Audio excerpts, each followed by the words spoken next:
آپ کے ایمان لانے کا ایک واقعہ جو سیرت نگاروں نے نقل کیا، حضرت عمر فاروق فرماتے ہیں کہ میں رات کے پچھلے پہر مسجد حرام میں داخل ہوا اور اس ارادے سے گیا کہ سرکار دو عالم صلی اللہ علیہ وسلم کو کوئی ایذا یعنی تکلیف دوں گا۔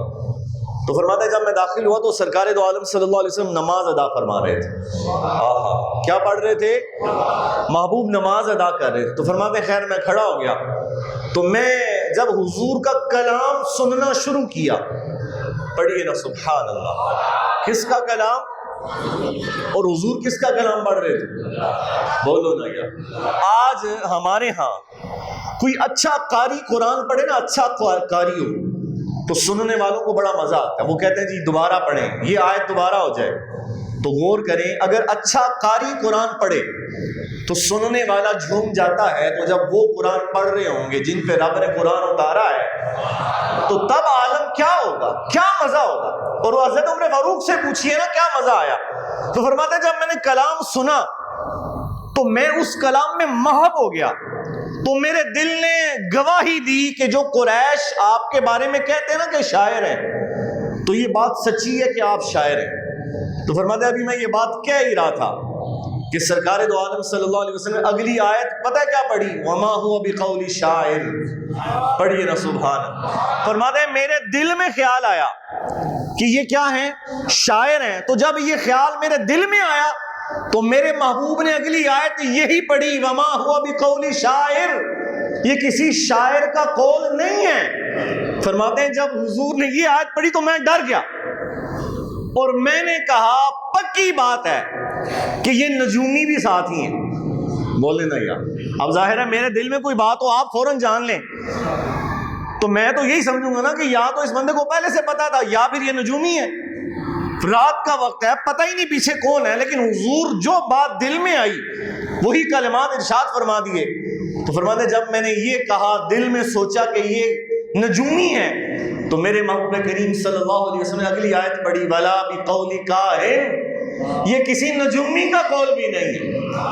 ہائے ہائے، بولیے نا سبحان۔ پہلے خیال آیا شاعر ہیں، حضور نے آیت پڑھی شاعر، اگلا خیال آیا نجومی ہے، محبوب نے آیت پڑھی نجومی بھی نہیں ہے۔ فرماتے ہیں میرے دل میں پکا یقین ہو گیا، یہ یقیناً اللہ کے سچے رسول بن کے تشریف لائے کہ آپ کی یہ شان ہے کہ آپ مرید رسول تو ہیں ہی، باقی صحابہ کی طرح جیسے حضرت عثمان غنی مرید رسول ہیں، حضرت مولا کائنات مرید رسول ہیں، لیکن حضرت عمر فاروق کی یہ شان ہے آپ مرید رسول بھی ہیں اور مراد رسول بھی ہیں۔ اب اس کا مراد کا پتہ کیا مطلب ہے؟ ایک یہ ہے کہ کوئی بندہ خود آ کے کہے کہ مجھے قبول کیجئے، اور ایک یہ ہے کہ محبوب خود دعا مانگ کر کہیں یا اللہ عمر بن خطاب عطا فرما دے۔ جب آپ اپنی بہن کے گھر گئے نا، وہ تفصیلاً واقعہ آپ نے سن رکھا ہے، حضرت وہب رضی اللہ تعالیٰ عنہ آپ کے بہنوئی حضرت سعید اور آپ کی بہن کو قرآن پڑھا رہے تھے، تو آپ گھر میں چلے گئے تو دروازے سے ابھی باہر ہی تھے تو آپ کو اندر سے کچھ پڑھنے کی آواز آ رہی تھی۔ خیر جب دروازے میں داخل ہوئے پتہ چلا حضرت عمر آئے ہیں، تو حضرت وہب رضی اللہ تعالیٰ عنہ ایک طرف چھپ گئے، حضرت عمر فاروق اندر آئے، آ کے سخت رویے میں لہجے میں بولنے لگے کہ میں ابھی باہر تھا تو مجھے اندر سے کچھ پڑھنے کی آواز آ رہی تھی، بتاؤ کیا پڑھ رہے تھے؟ تو حضرت سعید جو آپ کے بہنوئی تھے کہنے لگے کہ ہم تو کوئی بات آپس میں نہیں کر رہے تھے، طریقے کی گفتگو ہے، یعنی یوں کہہ لیں کہ منطقی گفتگو ہے، ظاہر آپس میں گفتگو تو نہیں نہ کر رہے تھے، پڑھ تو قرآن رہے تھے۔ تو کہا ہم تو آپ کا نہیں مجھے آواز آ رہی تھی تم کچھ پڑھ رہے تھے۔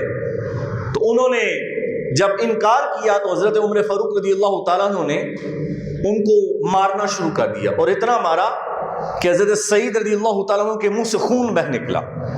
تو جب خون بہا تو آپ بھی شرمندہ ہوئے، لیکن اس حضرت سعید پہ بھی قربان جائیے جو اگرچہ آپ کے بہنوئی تھے، فرمانے لگے عمر جتنا مار سکتا ہے مار لے، لیکن سن لے میں گواہی دیتا ہوں اللہ ایک ہی ہے، اور میں گواہی دیتا ہوں محمد کریم صلی اللہ علیہ وسلم اللہ کے سچے رسول مان کے تشریف لائے۔ آپ کی بہن نے بھی اونچی آواز سے کلمہ پڑھا، حضرت عمر فاروق خاموش ہو گئے۔ فرمایا کہ اچھا مجھے بتاؤ تو اسی پڑھ کیا رہے تھے؟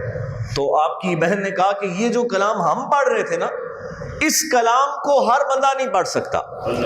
اس کلام کو پڑھنے کے لیے پاکیزہ ہونا ضروری ہے. تو عمر پہلے وضو کر پھر تجھے قرآن دیا جائے گا. عمر فاروق نے وضو کیا. اور میں کہتا ہوں یہ تو ساری بات کی باتیں ہیں, دل اللہ نے پہلے ہی بدل دیا ہوا تھا جی, تقدیر پہلے ہی لکھی جا چکی تھی.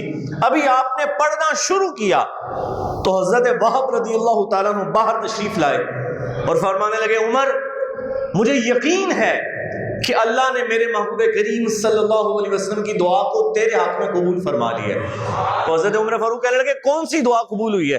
تو فرمانے لگے, ابھی کل کی بات ہے کہ سرکار دو عالم صلی اللہ علیہ وسلم دعا فرما رہے تھے, یا اللہ عمر بن خطاب یا عمر بن حشام یعنی ابو جہل, ان دونوں میں سے جس کو تو چاہے اس کے ذریعے اسلام کو عزت عطا فرما.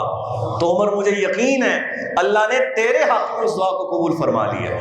تو حضرت عمر فاروق مرید رسول بھی ہیں اور بولو اور دار ارقم میں سرکار دو عالم صلی اللہ علیہ وسلم ہیں 39 لوگ کلمہ پڑھ چکے ہیں, اور حضرت امیر حمزہ رضی اللہ تعالیٰ عنہ بھی کلمہ پڑھ چکے ہیں. پڑھیے نا سبحان اللہ. اور حضرت امیر حمزہ کی شان, میں کہتا ہوں اتنا بڑا آدمی کہ آج بھی اللہ کریم آپ کو مدینہ طیبہ میں لے جائے, آج بھی ان کے دربار اقدس پہ جائیں نا تو یقین جانے واپس آنے کو دل نہیں کرتا. جتنا سکون اللہ کریم نے ان کی اس مرقد پر انوار پہ رکھا ہے, تو غور کریں نا کتنا اونچا مقام ہے. حضرت امیر حمزہ بھی کلمہ پڑھ چکے, 39 لوگ مسلمان ہیں, اور حضرت عمر فاروق دار ارقم کی طرف آ رہے ہیں. آپ کا جہو جلال کا نام تھا, لوگ آپ کی نام سے ڈرتے تھے. تو مسلمان ذرا پریشان ہوئے کہ حضرت عمر فاروق اس طرف آ رہے ہیں اور ہاتھ میں تلوار ہے. تو حضرت امیر حمزہ نے کہا کیا ہوا, کون آ رہا ہے؟ تو کہا عمر آ رہے ہیں. اور مزے کی بات ہے کہ ابھی یہ صرف عمر ہی ہے, کیا ہے, فاروق نہیں ہے. ابھی فاروق کب بنے یہ بھی ساتھ ہی بات, اگلی بات یہی ہے. ابھی یہ عمر بن خطاب آ رہے ہیں, یعنی خطاب کا بیٹا عمر آ رہا ہے. حضرت امیر حمزہ فرمانے لگے کوئی بات نہیں, اگر عمر آ رہا ہے تو آ جانے دو, آج امیر حمزہ بھی تو تمہارے ساتھ ہی ہے, آج پھر آ جانے دو عمر کو. اور پتہ جملہ کیا فرمایا, اگر تو آج عمر اچھے ارادے سے آیا ہے تو پھر تو مرحبا, اور اگر آج اچھے ارادے سے نہیں نہ آیا تو پھر عمر آج واپس بھی نہیں جائے گا. اب حضرت عمر آئے اور سیدھا سرکار دو عالم صلی اللہ علیہ وسلم کی جانب بڑھے. تو میں پڑھ رہا تھا, حضور نے نا آپ کی قمیص پکڑی. میں دوبارہ عرض کرتا ہوں, عمر وہ ہیں کہ جن کے نام سے لوگ ڈرتے ہیں, اتنی دہشت ہے آپ کی, لیکن حضور نے قمیص پکڑ کے نا کھینچی. تو حضرت عمر فاروق فرماتے ہیں وہ اتنی شدید کھینچی کہ میرے سے کھڑا نہیں رہا گیا, میں نیچے بیٹھ گیا. اور جب میں نیچے بیٹھا تو حضور فرمانے لگے کہ کب آنا ہے, اب بھی ہدایت کا وقت نہیں آیا. تو عرض کی حضور میں غلام بننے کے لیے تو حاضر ہوا. واہ, پڑھیے نا, اگر حضور آئے اس لیے کہ آپ غلام بنا لیں. اب محبوب کریم صلی اللہ علیہ وسلم نے کلمہ پڑھایا. حضرت عمر فاروق مسلمان ہوئے. راوی کہتے ہیں صحابہ نے اتنی اونچی نعرہ لگایا کہ قریش مکہ کے گھروں تک اس کی آواز پہنچ گئی. جب حضرت عمر فاروق نے کلمہ پڑھا تو حضرت جبرائیل امین حاضر ہوئے اور عرض کی حضور میں آپ کو مبارک دینے آیا ہوں کہ عمر فاروق کلمہ پڑھ کے مسلمان ہو گئے. اور عرض کی حضور آج تو آسمانوں پہ فرشتوں نے بھی خوشیاں منائی ہیں کہ آج عمر دار اسلام میں داخل ہو گئے. اور پھر جرت و بہادری دیکھیے, استقامت دیکھیے, استقلال دیکھیے. عرض کی یا رسول اللہ صلی اللہ علیہ وسلم ہم حق پہ ہیں. تو فرمایا عمر یقیناً ہم حق پہ ہیں.